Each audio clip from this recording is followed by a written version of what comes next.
wax musquul geeyo waxba waa ka iman waayeen 3 biloodna waxaanu ka cararnaa biyo 3 ku xigtana waxaan u dhimannaa oon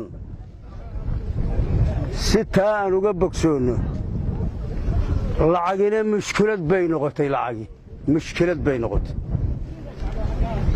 waa midda dadku isku jeclaadaan baa la yidhaahdaa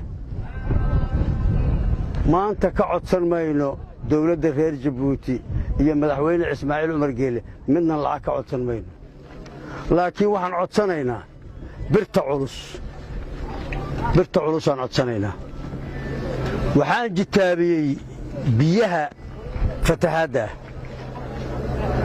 anoo dhowr iyo 10 cisho magacaabanay biyuhu yimaadeen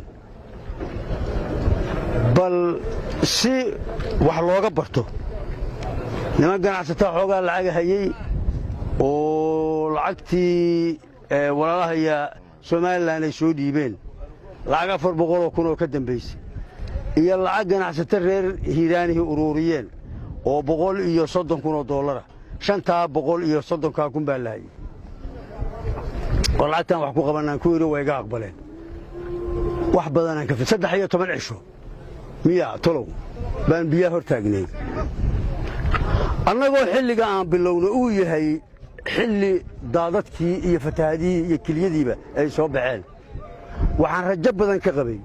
haddii ayadoo jiilaala oo aan biyo jirin aan arrintaa wajeelay in wax badan qabsoomi lahaayeen masiibada adduunyada ayadaa u macallina waxaan wax ka bartay oo wax badan ka dir maanta waxaan isleeyahay injineer uma baahna maanta waxaan isleeyahay cilmi baaris uma baahnaba maba u baahnaba cilmi baaris intaan ka soo bartaa igu filan waxaan dawladda Jabuuti oo uu horeeyay madaxweynaha Ismaaciil Umar Geele madaxweyne Ismaaciil Umar Geele wuu noo heli jiray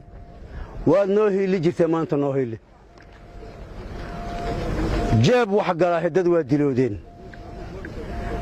wax musquul la geeyana waxba waa noqon waaye waxaan u baahanahay agabka birta culus sida ka tarabiilka sida maxaa la yiraahdaa bogolaynta ta wax lagu qodo sida daaydoon aniga howlo guud ma ahaan jirin laakiin qalabka birta culus ee lagu wajihi karo biyo xireenka in laga hortago arrinkaasaan codsanaynaa maanta waxaan rajo badan ka qabaa haddii dhinacaana laga caawiyo ilaahay idankiis biyo dambaa reer beledweyne ka qaxeen inaan la dhihi doonin annagoo mar labaad iyo mar saddexaad iyo mar afraad u mahad celinayna sida naloo garab istaagay iyo walaalnimada naloo muujiyey iyo dhinac kasta hadday tahay dhinac security iyo hadday tahay dhinac maxaan ku yiraahdaa xaaladdan gargaarka iyo maxaan ku yiraahdaa hadday tahay iyo hadday tahay marka fatahaadu yimaadaan sida cagafyada magaalada beledweyne ee loo isticmaalo baabuurta hil wala loo isticmaalo ayaga dadka daabula meel walba ayaga gala ftibcida ayaga gala ayaga dadka soo gura yaani ma iloobi kareyno